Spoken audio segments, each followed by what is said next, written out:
할렐루야.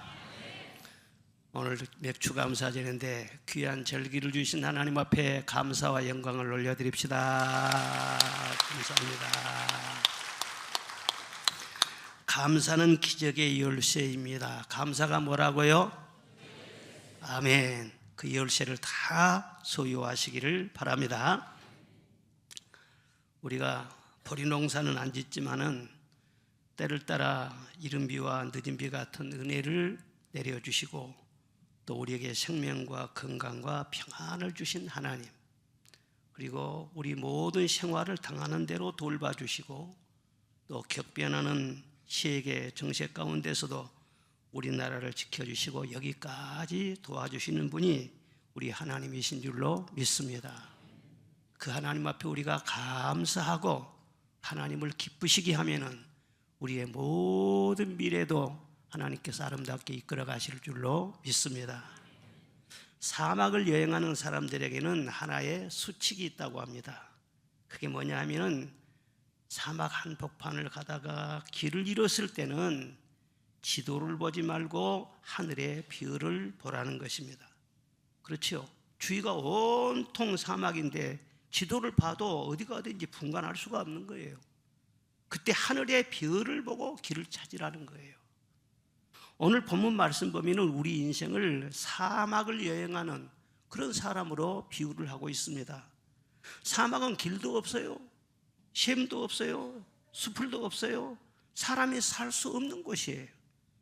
그런 사막의 길을 가면서 얼마나 방황이 되겠어요? 길을 못 찾을 때 목마르고 불안해하고 그런 행인과 같은 존재가 바로 우리의 인생이라는 거예요. 시편 107편에 보면 전부 다 그런 내용입니다.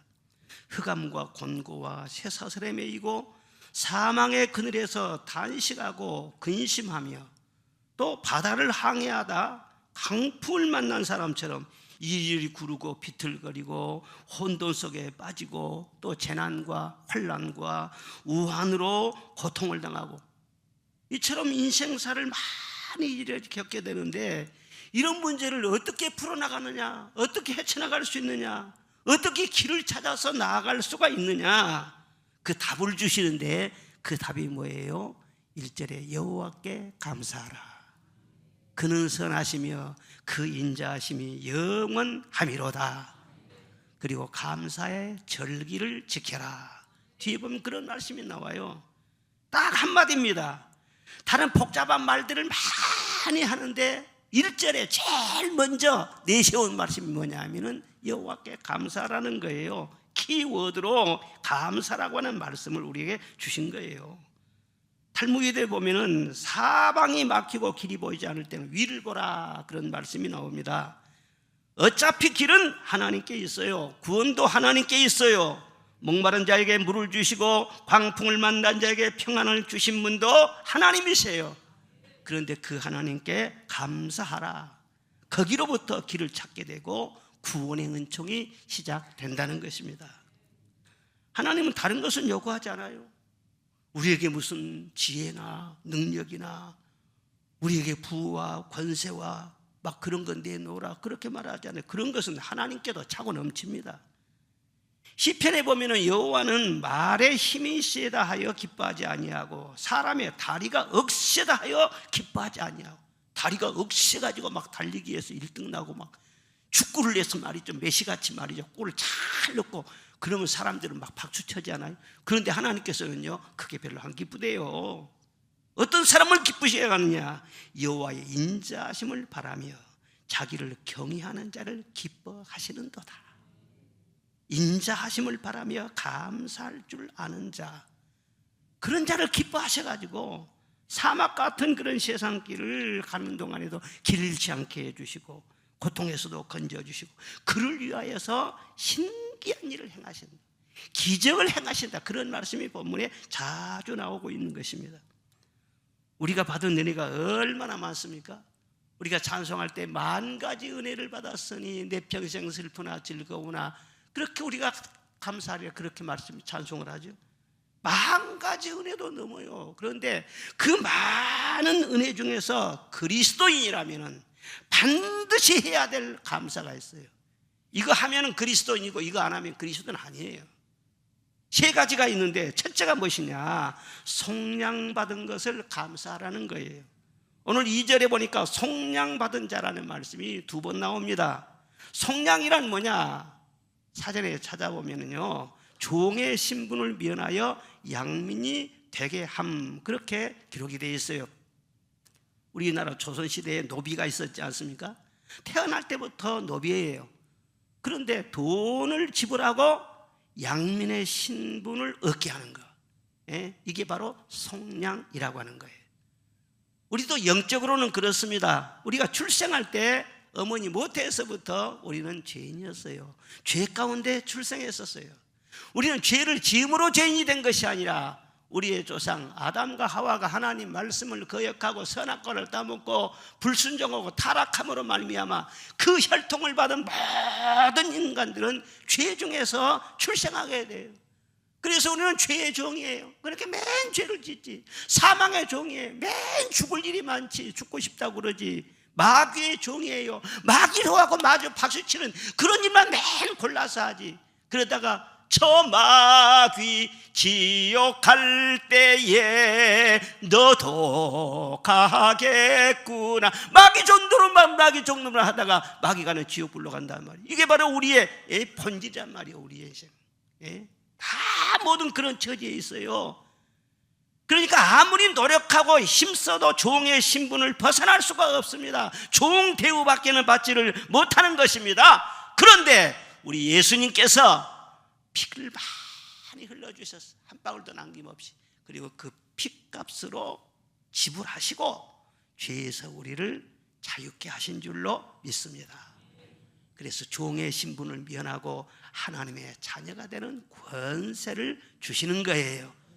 그래서 죄의 종이 아니라 은혜의 종이 되게 하시고, 사망의 종이 아니라 생명의 종이 되게 하시고, 멸망의 종이 아니라 영생의 종이 되게 하시고, 하나님의 자녀로 거듭나게 하신 것을 감사하시기를 바랍니다.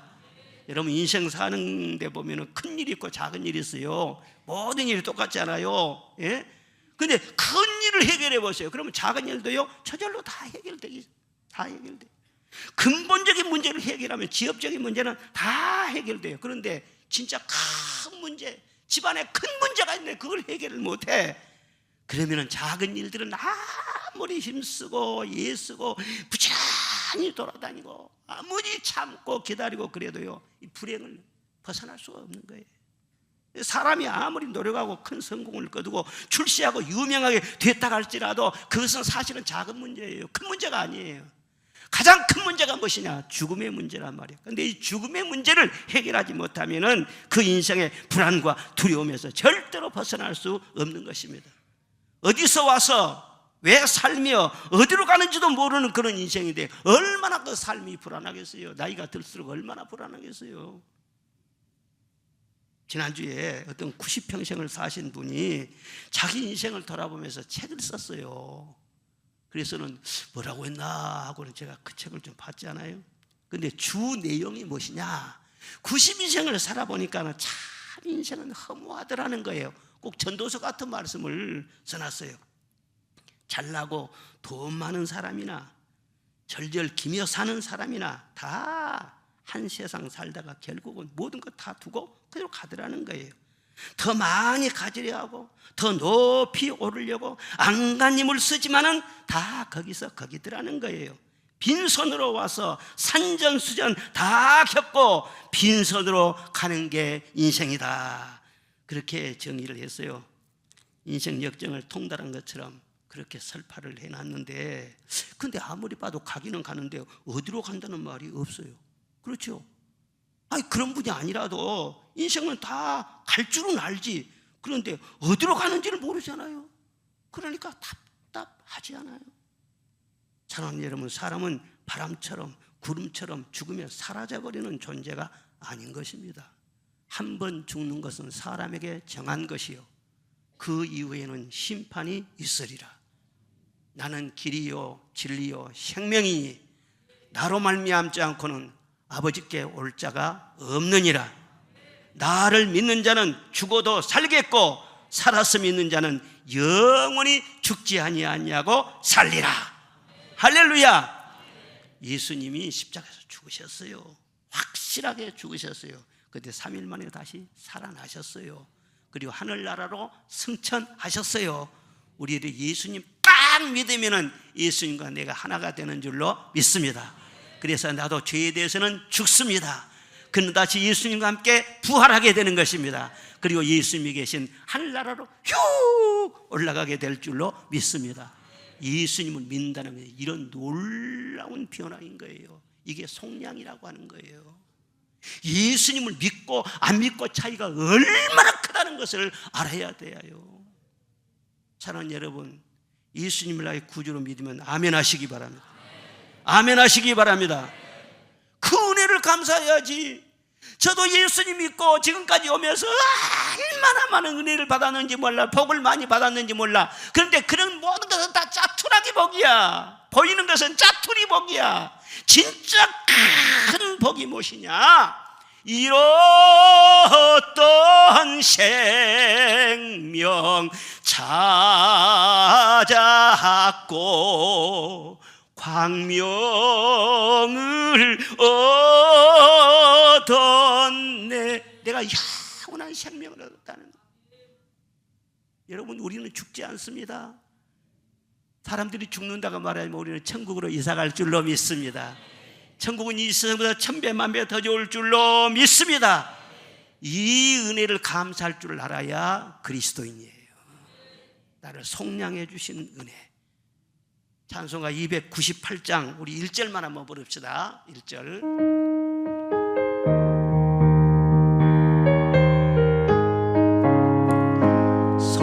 속죄하신 구세주를 내가 찬송하리라. 내게 자유 주시려고 주가 고난 당했네. 그 신사랑 찬양하리. 나의 죄 사하려고 십자가에 죽임 당한 나의 주 찬양하리. 할렐루야. 나를 속량해 주신 은혜를 늘 감사하고 찬송하시기를 바랍니다. 두 번째는 기도응답을 감사하는 것입니다. 본문에 보면은 여호와께 부르짖음에 구원해 주셨다, 부르짖음에 건져 주셨다, 부르짖음에 평안을 주셨다. 부르짖음에 구원해 주셨다는 말이 4번이나 나오고 있어요. 왜 광야 사막길에서 방황하며 거주할 성읍을 찾지 못하고 줄이고 목마르고 피곤하고 막 그렇게 지내는가? 아버지를 떠났어요. 아버지의 집을 떠나서 탕자의 길로 갔어요. 집 떠나면 개고생이에요. 집을 떠나서 험한 꼴을 많이 당한 거예요. 오늘 성경 말씀 보면은요, 집을 떠나 아버지의 품을 떠나니까 미련해졌대요. 여러분, 교회를 떠나고 은혜를 떠나고 하나님 앞에 말씀을 듣지 않으면 사람이 미련해져 버려요. 멍청해져 버려요. 그래서 꼭 한다고 하는 짓이 멍청한 짓만 해. 똑똑한 사람도, 높은 자리에 있는 사람도, 대단한 사람도 멍청한 짓을 해. 자기가 스스로 함정을 파. 여기 보면 미련하게 됐다 그래요. 그리고 죄의 길을 따라갔다 그런 말씀이 있어요. 아니, 선한 사람 따라가고 지혜로운 사람 따라가고 하나님 따라가야 좋은 일 있지. 죄의 길을 따라갔대. 예? 꼭 만나도 이상한 그런 바람기 있는 사람이나 만나고 사기꾼이나 만나고 이상하게 친구라고 만나는 말이에요. 예? 그 이상한 사람 이렇게 좋아하고 따라가고 그랬다는 거예요. 그러다 보니까 어려움을 당하죠. 고통에 빠지죠. 가진 거 다 잃어버리고 막 사기당하고 그러죠. 우한과 재난을 당하고 경제적인 어려움이 있고 사망의 땅문 앞에서 문 열기만 하면 사망이야. 얼마나 무서워요. 그리고 모든 음식물을 싫어하게 된다 그랬어요. 여러분, 사람에게 주시는 하나님의 큰 축복이 3가지가 있어요. 첫째는 자기 하는 일을 즐겁게 하는 거, 그리고 아내와 함께 즐겁게 사는 거, 그리고 음식을 맛있게 즐겁게 먹는 거. 이거 3가지가 하나님이 주시는 분복이라고 했어요. 그런데 밥상을 딱 펴놓고 말이죠, 밥맛이 없어가지고는 깨지락깨지락하고, 아니 그냥 갈비를 그냥 차려놓고도 말이죠, 입맛이 없어가지고 안 먹고. 얼마나 불쌍합니까? 예? 뭔가 마음이 병들어 놓으니까 좋아도 좋은지를 몰라, 좋은 음식이 있어서 먹을 줄도 몰라. 얼마나 비참해요. 그렇게 고생하다가 이 사람이 하나님 아버지를 생각하는 거예요. 그래서 아버지 하고 부르짖었다는 거예요. 예? 아버지 도와주세요, 나를 구해주세요. 그랬더니 하나님은 멀리 계신 줄 알았더니 멀리 안 계세요. 아주 가까이 계세요. 그리고 기다렸다는 듯이요, 바로 도와주시고 건져주시고 붙들어주시고 기도할 때마다 응답해 주셨다는 그런 말씀이 줄줄이 계속 나오고 있습니다. 고아는 울어도 눈물 닦아줄 사람이 없어요. 그래서 서러워요. 기다려도 찾아오는 이가 없어요. 그래서 배고프고 서러운 거예요. 그러나 하나님의 자녀는 내가 찾기 전에 하나님이 먼저 찾아오시는 것입니다. 내가 하나님 앞에 가기 전에 하나님이 먼저 내게 다가오시는 것입니다. 내가 기도할 때 하나님은 귀를 기울여 들으시고 나의 작은 신음소리까지라도 다 헤아리시는 분인 줄로 믿으시기를 바랍니다. 여러분, 기도는 아무나 하는 것이 아닙니다. 물론 다른 종교에도 기도가 있죠. 하죠. 그런데 하나님 아버지 앞에 기도해서 응답받는 것은 아무나 받는 것이 아닙니다. 임사호천이라고 해서 안 믿는 사람이라도 위급할 때는요, 하나님을 찾아요. 119한테 전화하듯이 말이죠. 나를 도와주세요. 그렇게 찾을 수가 있어요. 그러면 하나님이 헛가닥 건져주실 때도 있습니다. 하나님을 알지 못한 사람이라도. 그러나 꾸준한 기도의 응답은 하나님의 자녀만이 누릴 수 있는 특권인 것입니다. 오늘 본문 28절부터 보면은 배를 타고 큰 물에서 항해하며 일을 하다가 광풍을 만났다, 그런 말이 있어요. 광풍을 만나면은요, 이거 정말 힘듭니다. 저도 섬에 살면서 배를 타고 가다가 여러 번 풍랑을 만나왔어요. 그런데 이 광풍을 만나면은요, 선원들도요 얼굴이 노래집니다. 선원들도 다 겁먹게 되는 거예요. 오늘 여기 성경에 보면 그렇게 나와요. 막 바람이 막 치고 막 그러니까 파도가 뛰놀죠. 예? 하늘로 솟구쳤다가 막 깊은 곳으로 푹 내려갔다가 그 위험 때문에 그들의 영혼이 막 녹는도다 그랬어요. 막 이리저리 막 구르며 취한 자같이 비틀거리니 저들의 지각이 혼돈하는도다. 얼마나 아이고 이게 죽었구나 그랬단 말이에요. 그때 그들이 여호와께 부르짖어야 부르짖었더니 그 고통에서 인도하여 내시고 광풍을 고요하게 하사 물결로 잔잔하게 하시는도다. 그리고 평온함으로 말미암아 그들이 기뻐하는도다. 조금 전에는 그냥 정신이 혼돈되고 죽겠다 했는데 하나님 평온 주시니까는 살겠다고 기뻐했다는 거예요. 그리고 하나님 얼마나 좋으신 분이냐. 풍랑만 잔잔하게 해주신 것이 아니라 저들이 바라는 항구로 인도하시는도다. 그냥 개혁판 성경에는 소원의 항구로 인도해 주시는도다. 마음의 소원까지 하래 가지고는요 그쪽으로 다 인도하신다. 아까 우리 좋으신 하나님 불렀죠. 하나님보다 더 좋으신 분이 어디가 있어요 세상에. 여러분 일평생 동안 하나님 여러분 한 분한테도 섭섭하게 해본 적이 한 번도 없어요. 진짜로 하나님은 좋으신 하나님이에요. 그런데 왜 광풍이 일어났는가? 여러분 왜 광풍이 일어났어요? 왜 태풍이 이렇게 오는 거예요? 뭐 기압골이었고 찬 공기 더운 공기가 뭐 충돌하고 뭐 그런 게 아니에요. 오늘 25절 말씀 보면은 여호와께서 명령하신즉 광풍이 일어나 바다 물결을 일으키시는도다. 여호와께서 명령했대요. 광풍아 어디 있느냐 가서 불어라 명령을 하셨다는 거예요.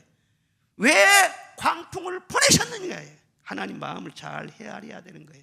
하나님을 멀리 떠났어요. 멀리 떠났어요. 그래서 광풍을 통해서 부르시는 거예요. 내게 오라는 거예요. 예? 내게 가까이 하라는 거예요. 내게 도움을 구하라는 거예요.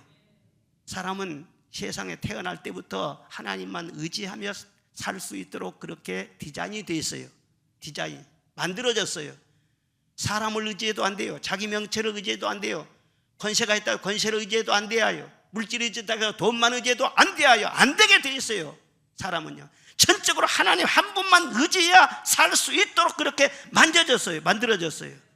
어느 개인이나 나라나 민족도 하나님께 돌아가야만이, 기도해야만이, 하나님께 부르짖어야만이 길이 열리게 될 줄로 믿습니다. 하나님을 떠나면 광풍을 보내는 거예요. 내게로 돌아오라는 그 음성이 그 속에 들어있는 거예요. 그 하나님의 뜻을 잘 알아야 돼요. 그런데 요즘 현대인들은 어떻게 이 광풍의 문제 해결합니까? 하나님 앞에 돌아감으로써 하나님의 복을 받아서 다 해결돼야 되는데요, 요즘 지혜가 너무 많잖아요. 기술이 너무 좋잖아요. 그러니까 다른 것을 가지고는요, 돌아가는 대신 다른 것을 가지고 광풍을 막아보려고 한다. 고도의 기술이 발달되고 그랬으니까, 그전에 우리가 왜 광풍에서 시달렸냐? 배가 너무 작겠지. 그전에는 나무배였어, 일회편주였어. 그런데 이제는 배를 튼튼하게 만들어야지. 그리고 막 연구를 해. 그리고 막 현대조선소 같은 그런 막 회사를 막 설립을 해서 안전장비도 설치하고, 그리고 또 항해를 할 때는 막 한 달치 일기예보를 전부 다 종합해가지고 분석을 하고, 그래, 이번에는 절대로 풍랑이 안 올 거야. 그리고 수만 톤 되는 배, 크루즈선 같은 수십만 톤이 어마어마한 그 배를 만들어서 이 배를 타고 가면 끄떡없지. 그래, 큰 물에다 다시 띄운다는 거예요. 다시는 광풍에 시달리지 않지, 그런다는 거예요. 그런데 인생 광풍은 절대로 이기지 못하는 것입니다. 그 누구도 성경의 말씀 보면은 전쟁을 모면할 자가 없다고 했어요. 기근을 막을 자도 없고, 질병과 재난을 막을 자도 없고, 정치적인 충돌과 갈등도 막을 자가 없어요. 말한다고 해결되는 것이 아니에요. 떠든다고 해결되는 것이 아니에요. 요즘 보니까는요, 전 세계에 막 관세 전쟁이 막 일어나요. 누가 막아요? 누가 막습니까? 사람 머리로 해결될 일이 아니에요. 사람들이 나름대로 다 지혜를 짜가지고 더 큰 배를 만들고 더 우리가 대책을 세우고 이렇게 하면 될 것 같아도 하나님이 광풍을 보냈다고 했잖아요. 아무리 대책을 세우면 더 큰 광풍 거리면 어떻게 할 거예요? 어떻게든지 하나님을 찾지 않고 사람의 힘으로, 사람의 머리로 해결하려고 하지만 그것이 함정이라는 것을 알아야 되는 것입니다. 우리나라도 이쯤에 와서 하나님께 돌아와야 될 줄로 믿습니다. 권력자도 재벌도 하나님께 돌아와야 할 줄로 믿습니다. 하나님 눈밖에 벗어난 짓을 하고 절대로 형통하지 못한 것입니다. 세상이 사랑하는 절세의 미인도 스타라고 할지라도 하나님께 돌아와야 됩니다. 그래야 살 길이 열리는 거예요. 여러분 다 하나님 앞에 돌아왔기 때문에 이 성전에 오셔서 예배드리고 있죠. 그런데 몸만 오지 말고 마음으로 하나님 품 안에 안기시기를 바랍니다. 마음으로 하나님, 내 인생을 도와주실 분은 하나님밖에 없어요. 이 세상은 험하고 나는 비록 연약해요. 내 부모가 도와줄 수 없어요. 처갓집이 도와줄 수도 없어요. 내가 가지고 있는 스펙으로 되는 것도 아니에요. 요행을 바랄 수도 없어요. 하나님 한 분밖에 없어요. 진심으로 그렇게 기도해서 어디 듣나요? 체면 깎입니까? 하나님 앞에 바짝 엎드리시라고. 바짝 엎드려요. 교회만 왔다 가지 말고 이 교회 와서 하나님을 만나고 가야 할 거 아니에요. 그래야 여러분 앞길이 살 길이 열릴 것 아니에요. 내 입을 넓게 열라 내가 채우리라. 입을 좀 열라는 거예요. 입을 열라는 거예요. 따라합시다. 아버지 도와주세요. 아버지 해결해 주세요. 아버지 낫게 해주세요. 고쳐주세요. 입을 열으시기 바랍니다. 요한복음 16장 24절 시작. 지금까지는 너희가 내 이름으로 아무것도 구하지 아니하였으나 구하라 그리하면 받으리니 너희 기쁨이 충만하리라. 아멘. 구하면은 받은다고 했잖아요. 우리 성도는 어느 때 기쁜가? 이상하게요, 기도응답 받으면 기쁜 거예요. 기도응답도 좋지만은요, 마음이 기뻐요. 이렇게 하나님은 나를 사랑하시는구나, 앞으로도 나와 함께 하셔서 나를 잘 도와주시겠구나, 그런 마음이 생기는 거예요. 빌립보 4장 6절 말씀 시작. 다만 모든 일에 기도와 간구로 너희 구할 것을 감사함으로 하나님께 하리라. 그런데 기도는 하는데 뭘로 기도하라고요? 감사함으로 기도해라. 아멘. 김치국부터 먹어버려. 이미 주실 것을 믿습니다. 그래서 저는 기도할 때마다요, 얼마나 마음이 기쁜지 몰라. 기도하면 가로오면서 말해 기뻐해요. 왜? 내 기도를 하나님 다 들어주시거든. 하나님도 또 기다리고 계시거든요. 얼마나 좋아요. 항상 그렇게 기도해서 내게 응답해 주신 그 하나님께 감사하시기를 바랍니다. 그러면은요, 응답을 더 해주시는 거예요. 그러니까 기도 응답도요, 받은 사람이 계속 더 많이 받게 돼 있어요. 왜? 응답받은 거 감사하면 더 응답해 주시고, 더 응답해 주시고. 신앙생활은요, 폼 잡고 하는 것이 아니에요. 실속이 있어야 돼요. 기도 응답 많이 받아서 늘 베풀어주는 여러분이 되시기를 바랍니다. 그리고 세 번째로는요, 범사에 감사라는 거예요. 뭐에 감사해요? 범사에, 즉 모든 일에 감사라는 거예요. 큰 일이 됐든지 작은 일이 됐든지 중요한 일이 됐든지 사소한 일이 됐든지 무슨 일을 만나든지 감사라는 거예요. 좋은 일은 좋아서 감사하고, 이해가 안 되더라도 하나님의 지혜가 나보다 훨씬 더 수준이 높은 것을 믿고 하나님이 다 뜻이 있을 줄로 믿습니다. 절대 사랑을 믿으시기를 바랍니다. 하나님은 절대로 나를 사랑하시는데, 이런 일을 만나는 것도 하나님이 숨겨주신 하나님의 깊은 섭리가 있는 줄로 믿습니다. 하나님은 절대 지혜자시고 실수가 없으신 분이세요. 그 하나님을 믿기 때문에 범사에 감사해요. 하나님 못 믿는 사람은 절대 범사에 감사 못해요. 상황에 따라서 울고 웃고 그래요. 그런데 하나님을 믿기 때문에, 하나님이 계속해서 일을 하실 것을 믿기 때문에, 현재 나의 모든 상황을 재료로 삼아서 하나님이 계속해서 창조의 일을 하시고 치료의 일을 하시고 기이한 일을 하시고 역사하신 것을 알기 때문에 모든 범사에 하나님 감사합니다. 감사합니다. 그렇게 나갈 수가 있는 것입니다. 오늘 본문에 보면 왜 광야 사막길에서 방황하고 목마르고 고통을 당했느냐, 이유가 나와요. 자, 10절 시작. 사람이 흑암과 사망 그늘에 앉으며 곤고와 새 사람의 힘은 계속 하나님의 말씀을 거역하며 지존자의 뜻을 멸시함이니라. 아멘. 왜 사람이 흑암과 사망의 그늘에서 아주 곤고한 일을 당하고 멸시당하느냐? 예? 하나님의 뜻, 지존자의 뜻을 멸시해버렸다는 거예요. 그러니까 좋은 일이 하나도 없어져요. 그러면 하나님의 뜻이 무엇이냐? 하나님의 뜻이 무엇이에요? 데살로니가전서 5장 18절에 범사에 감사하라. 이는 그리스도 예수 안에서 너희를 향하신 하나님의 뜻이니라. 할렐루야.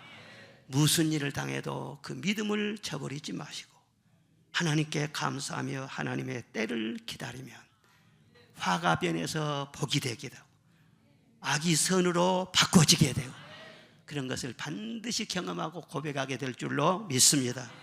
그러므로 우리는 무슨 일을 당하는데 이 세상에 사는 동안 항상 하나님이 함께 계시잖아요. 그래서 하나님이 끊임없이 나를 일하시기 때문에 범사에 늘 감사해야 돼. 무엇보다도 나의 현재에 대해서 감사하시기를 바랍니다. 현재 나의 건강, 나의 환경, 나의 가정, 나의 일터, 이거 하나하나를 소중히 이거요, 하나님 감사합니다, 이것도 감사합니다, 그런 마음을 가져야 돼. 여러분, 송명희 시인이라고 잘 아시잖아요. 송명희 시인이요, 장애인이잖아요. 장애인. 그런데 그 장애인 몸에 오래전 얘기인데 6년이나 투병 생활을 한 적이 있어요. 그런데 몸에 병이 들어오니까 얼마나 힘든지, 무엇을 보아도 즐겁지도 않고 뭘 먹어도 맛을 모르겠고, 사람들 만나서 웃으면서 대화를 한다고 하지만 속으로는 울고 있다는 거예요. 아이고 빨리 갔으면 좋겠다. 사람도 반갑지 않더라는 거예요. 하루하루가 너무 힘겹고 고달프고. 그래, 그때 하나님께 기도하면서 다짐을 했답니다. 하나님, 산소호흡기 안 달고 숨 쉬면서 내 의식이 있고 내가 움직일 수만 있다면 나는 감사하며 살겠습니다. 감사하며 살겠습니다. 그렇게 굳게 다짐했다는 거예요. 그리고 자기가 가장 어려웠을 때 누가 도와주셨느냐? 자기 어머니가 늘 옆에서 간호하면서 도와줬어요. 그 어머니가 너무 고마워. 가족이 너무 고마워. 그래서 가정에 대해서도 참 내가 감사해야 되겠다. 기쁨과 서러움을 같이 하면서 함께 살고 있는 이 가족이 없다면 얼마나 내가 힘들 것인가. 비록 만족스러운 남편이나 아내가 아니더라도 훌륭하고 유명한 부모님이나 아주 똑똑한 그런 자녀가 아니라도 함께 사는 가족이 있다는 게 얼마나 소중하냐는 거예요. 그 가족들이 나의 삶의 활력소가 되어주고 있는데, 정말 그 가족을 인해서 감사하면은 그 자체가 바로 천국이고 그 자체가 바로 축복이 될 줄로 믿습니다. 가족에 대해서 늘 감사해야 돼. 그래서 건강을 회복해 가지고는요, 20대 때 그런 일이 있었는데 40년간 그 주옥 같은 시로 감동을 주면서 얼마나 놀라운 성교적 일을 했잖아요. 그동안 몸이 좀 안 좋았었는데 지금 좀 회복이 돼가지고 요즘 또 신문에 나오더라고요. 여러분, 현재 나의 처지에 대해서 감사해야 돼요. 그것이 성령 충만한 사람의 모습인 것입니다. 어떤 사람이 기도를 하다가 하나님을 만났대요. 하나님이 말씀하시더래요. 사랑하는 자야, 내게 3가지 소원을 들어줄 테니까 네가 무엇이든지 말을 해라 그랬대요. 그래서 이 사람이 가만히 생각해 보니까는요, 평소에 아내가 얼마나 얄미웠는지요. 첫 번째 소원을 말씀드리겠습니다. 하나님, 내 마누라를 제발 데려가 주세요 그랬대요. 그래가지고 아내가 죽었어요. 그래서 장례를 치르는데 뜻밖의 문상객이 얼마나 많이 오는지, 오는 사람들마다 너무너무 좋은 분이 너무 빨리 돌아가셨다고 막 이구동성으로 그냥 죽은 아내에 대해서 막 덕담을 하고 칭찬의 말들을 많이 해주는 거예요. 그런 말을 가만히 들으면서 참 우리 아내가 참 좋은 사람이었구나 생각이 달라졌어요. 그래서 다시 하나님 앞에 기도를 했어요. 하나님, 우리 마누라 다시 살려주세요. 그래서 다시 살아났어요. 두 번째 카드까지 없어졌네. 이제 하나에 남았는데 이거 하나를 또 어떻게 사용할까, 무엇을 구할까 아무리 생각해도 얼른 생각이 나지 않아. 그래 하나님 앞에 물었어요. 하나님, 저에게 무엇이 가장 필요한지 그걸 가르쳐 주세요. 그 한 가지로 마지막 소원을 그렇게 썼단 말이에요. 그랬더니 하나님 뭐라 하겠느냐, 사랑하는 아들아, 지금 네가 받은 은혜를 감사하는 마음을 달라고 하나님께 기도해라. 네 그 현재 처지에 있는 것에 대해서 감사하는 마음, 그 마음이 최고다. 지혜 있는 자는 깨달을진저. 가장 행복한 사람은 어떤 사람이냐, 내게 있는 것을 소중하게 여기고 감사히 여기는 사람. 내 자녀와 내 남편이나 아내, 내 직장, 내가 은혜 받고 있는 이 교회, 내 나라, 내 것이 귀한 걸 알아야 돼. 제일로 심란한 사람이 어떤 사람이야? 남을 부러워하는 사람, 맨 남의 걸 자꾸 부러워하는 사람. 그런 사람은 속은 텅 비어 있어. 얼마나 힘들겠어요. 하나님을 다 중심에 모시면 하나님이 내 안에 계시기 때문에 내 환경이나 그런 것이 뭐가 됐든 간에 그 하나님이 보석처럼 만들어버리는 거예요. 그리고 내 눈을 고쳐갖고 아름답게 보게 하시는 거예요. 그러니까 하나님과 함께 있는 사람은요, 가까이 있는 것, 내게 있는 그것으로 인해서 늘 감사하고요, 늘 빛나는 그런 모습으로 살아갈 수가 있다는 거예요. 그리고 범사에 감사하라는 것은 어떤 불편한 일을 당해도 감사하라 그 말이에요. 지금은 깨닫지 못하지만 시간이 지나면 그것도 은혜예요. 그 속에 사랑이 있다는 것을 다 깨닫게 된다는 거예요. 제2차 세계대전 때 코리텐 붐과 그의 여동생 베스티라고 하는 이 두 자매가 독일의 나치에 쫓기던 유대인들을 숨겨주었어요. 불쌍한 마음을 가지고 그 숨겨주다가는요, 그게 나치에게 발각이 됐네. 그래서 포로 수용소에 끌려가게 된 것입니다. 언니와 동생이 같은 방에 있었어요. 그때 동생이 말했어요. 언니, 우리가 하나님께서 범사에 감사라고 했으니까 이 수용소에 들어왔지만 그래도 감사하자. 아니, 지금 이 형편에 무슨 놈 감사냐? 그래도 우리가 살아있는 걸 감사해야지. 그리고 언니하고 나하고 같이 있잖아. 그것도 감사하지 않아. 그리고 여기서 우리가 성경책을 볼 수 있잖아. 그것도 감사해야 되잖아. 여기 있는 사람들이 많네. 이 사람들한테 성경 말씀도 들려줄 수 있잖아. 그러니까 우리가 감사해야 되지 않아. 그러니까 그래, 네 말이 맞다.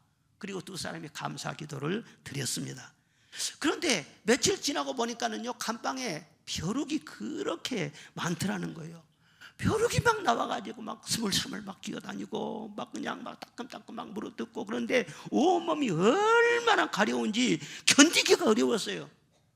근데 동생 베스티가 뭐라고 하냐면은, 언니 우리 벼룩에 대해서도 감사하자. 그러니까 야, 뭔 벼룩에 대해서 감사할 일이 있냐, 그건 너무 심하지 않느냐. 그러니까 아니 그래도 범사에 감사해야 되지 않냐. 그래, 그러면 좌우간 감사하자. 그리고 감사기도 또 드렸다는 거예요. 근데 시간이 지나서 재심사를 거쳐가지고 이 두 사람이 석방이 됐어요. 근데 석방된 다음에 알고 보니까 다른 방에는 경비병들이요 날마다 드나들면서 엄하게 감시하고 말 한마디만 하면은 막 매질을 하고 심하게 괴롭히고 그렇게 많은 고통을 당했다는 거예요. 그런데 그 방은요 경비병들이요 벼룩 때문에 얼씬도 못하는 거예요. 한 번만 다녀가면 막 며칠 동안 막 긋고 막 고생을 하니까 그 소문이 퍼져가지고는요 경비병들이 아예 가까이 오지를 못했다는 거예요. 여러분 지금은 모르지 왜 벼룩이 있는지. 세상에 벼룩 때문에 감사할 일이 있느냐. 근데 벼룩이 보초였네. 벼룩이 천사였네. 세상 별일도 다 있어. 그러니까 하나님이 사랑하는 자녀들에게는 나쁜 것이 하나도 없다는 거예요. 모든 것이 다 좋은 거라는 거예요. 선으로 바꿔 주신다는 거예요. 할렐루야. 하나님은 작은 불편에 큰 은혜를 담아주시는 하나님이신 것입니다. 바울사도도 육체에 가시가 있었잖아요. 요백에는요 아내가 있었는데 너무 앙칼진 아내, 싸나운 아내, 야봐! 막 가슴이 막 철렁하더라. 막 그렇게 요백에 막 그냥 고통을 주었어요. 다윗은 말이죠 자식 때문에 눈물을 많이 흘렸어요. 자식 때문에. 그래도 지나고 뒤에 보면은요 모든 것이 합력돼서 선을 이루게 했어요. 그런 어려움 때문에 그들의 믿음이 다 빛나고 더 아름다워졌어요. 더 위대한 삶을 살게 되더라는 거예요. 그러니까 여러분도 범사에 감사하시기를 바랍니다. 그것이 여러분을 향한 하나님의 뜻이라는 것입니다. 하나님은 다 여러분을 향한 계획이 있어요. 여러분을 향한 다 생각이 있어요. 프로세스가 있다 그 말이에요. 예? 작은 일도 감사하고 큰 일도 감사하고 일상적인 생활에도 감사하고 특별한 일일 때도 감사하고 잠들기 전에도 감사하고 깨어나서도 감사하고 차를 탈 때도 감사하고. 차를 탈 때 감사합니까? 감사합니까? 자전거 타고 올 때도 감사해야 돼요. 그런데 요즘은 차를 타고, 저는 전도사로 처음 나갔을 때 오토바이가 그렇게 부러웠어요. 동네 이장은 오토바이 타고 싱싱 달리는데 나는 중고 자전차 타고 이렇게 하면서 우리 집사람 태우고 우리 애들 태우고 가다가 또 모래 위에서 또 굴러 떨어져 갖고는 또 그냥 막 다치기도 하고 별일이 다 있어서, 그러면서 내가 그 오토바이를 보고 그렇게 하나님 앞에 기도했죠. 하나님, 누구는 오토바이 타고, 예? 하나님의 종인 나는 중고 자전차를 타고 이거 그래서 되겠습니까? 나에게도 오토바이를 주십시오. 그런데 한 번도 오토바이를 안 주셨어요. 그래서는 중고 자전차 타다가 거기에서 다 끝났지. 근데 서울학교 오니까는 장로님들이 신방단이라고 50cc짜리 오토바이를 한 대 사주었네. 오토바이 중에서 제일 직급이 낮은 거야. 그걸 사주었어요. 그래 가다가 또 우리 집사는 떨쳐먹어가지고는 또 팔도 다 부러지고 별일이 다 있었네. 오토바이 타고 다니면 위험해요. 자전거 타고 다니면 위험해. 자전차도 없으면 니 아까 타고 와야 할 거 아니야. 그런데 요즘 자동차, 우리 차 보면은요 좋은 차들 엄청나게 많네. 주차장이 말이죠. 이거 우리 교인 중에서 진짜 이런 부자도 있는가? 막 몇 억짜리 막 차도 막 타고 그래요. 그런데 차 탈 때 감사하지 않은 사람은 그건 죄예요. 죄. 차 탈 때 감사하시기 바랍니다. 내릴 때도 잠깐 가면서 잘못하면 사고 나고 그런다고. 내릴 때도 안전하게 해주신 것 감사하시기를 바랍니다. 순탄할 때도 감사하시고 역경 중에서도 감사하시고 무슨 일을 당하든지 감사해야 된다는 거예요. 자, 찬송 한번 부르고 갑시다. 413장 1절만 부릅시다. 내 평생에 가는 길을 순탄하여.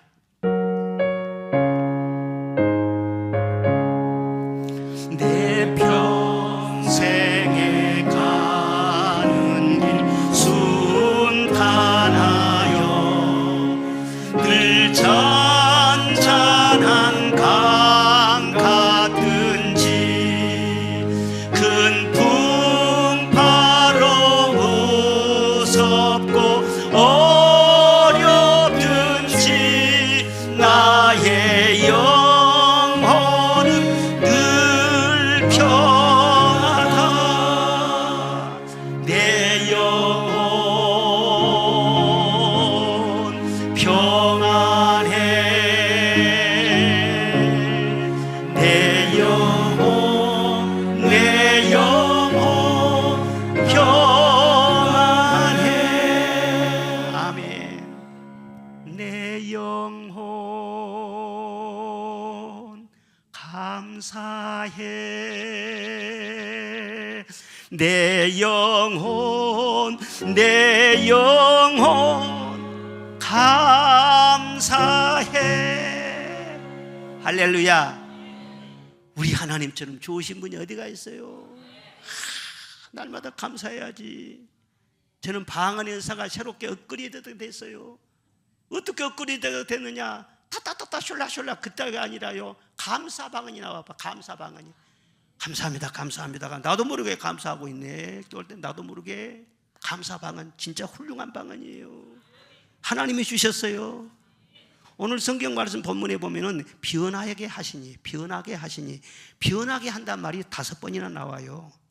33절에 보니까 마른 땅이 변하여 샘이 되게, 사막이 변하여 강이 되게 하시고, 소금밭이 변하여 옥토가 되게 하시고, 그리고 35절에는 또 광야가 변해서 못이 되게 하시고, 마른 땅이 변하여 샘물이 되게 하시고, 사람이 살게 하시고 풍성한 소출을 거두게 하셨다. 또 39절에 보면은 다시란 말이 나와. 다시 압박과 재난과 우환을 통하여 그들의 수를 줄이시고 낮추시고 기름는 황야에서 유리하게 하시는도다. 변화요, 변화요. 맨 하나님은 작업을 하세요. 가만히 계시질 않아요. 자꾸 변하게 하신다.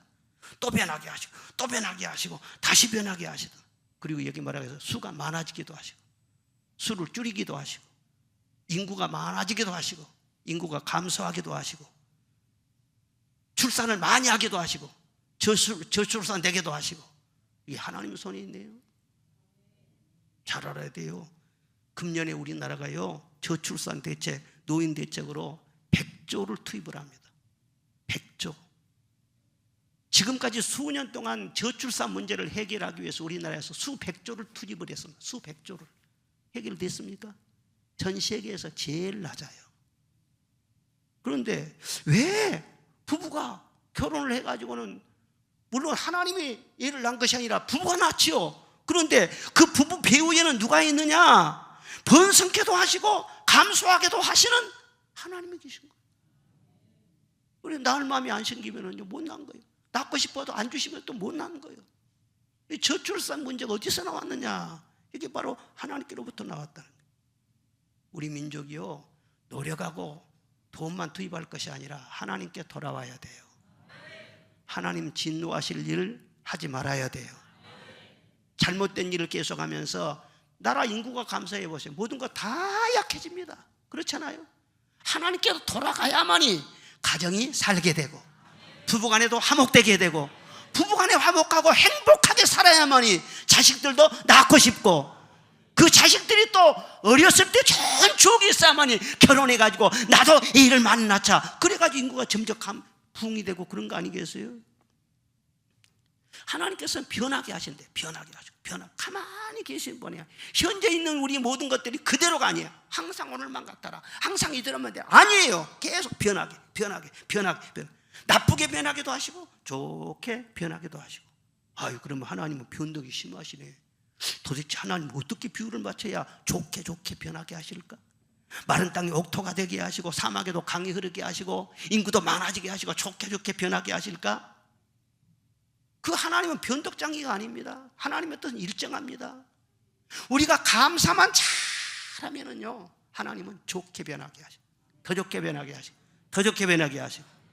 자, 시편 50편 23절 시작.